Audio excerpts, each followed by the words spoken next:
Alright, hello and welcome back, ladies and gentlemen, to the Chupacabra Tutorials channel. I'm your pal Larry, and today we're back for another hardware review, talking about this bad boy here, the Vitalitim Wireless USB Keyboard, which the creators were nice enough to send me a physical copy of in order to review.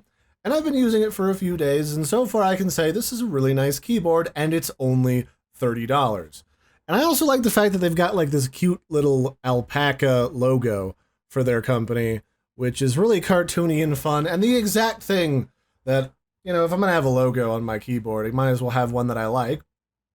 And so far, I've liked this keyboard for a couple of different reasons. I'm somebody who likes a more quiet keyboard. I don't always need one that goes rat-a-tat-a-tat-a-tat-a-tat-a when I'm starting to type, or when I'm starting to click on things, or game.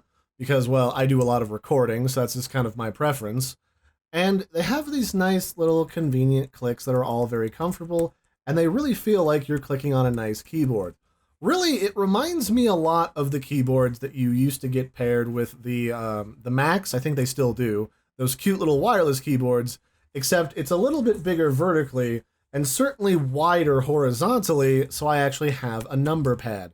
And I never realized how much I really wanted a number pad back until I started using this bad boy as my day-to-day ergonomic keyboard, but it doesn't have a very reliable wireless number pad. You gotta constantly repair it, and it's kind of a pain in the butt. So I like the fact that this actually comes with the number pad, and above the number pad over here is something that I haven't actually had in a wireless keyboard in some time.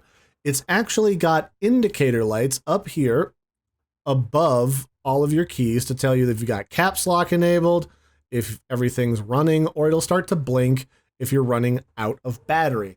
And that's really nice because not everything talks with your Windows computer very well to tell you when you need to replace the batteries.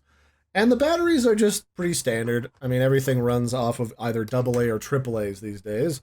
It just runs off of a pair, if I don't drop them, of AAA batteries that you can just slot in and then turn on the little dial up here, right here.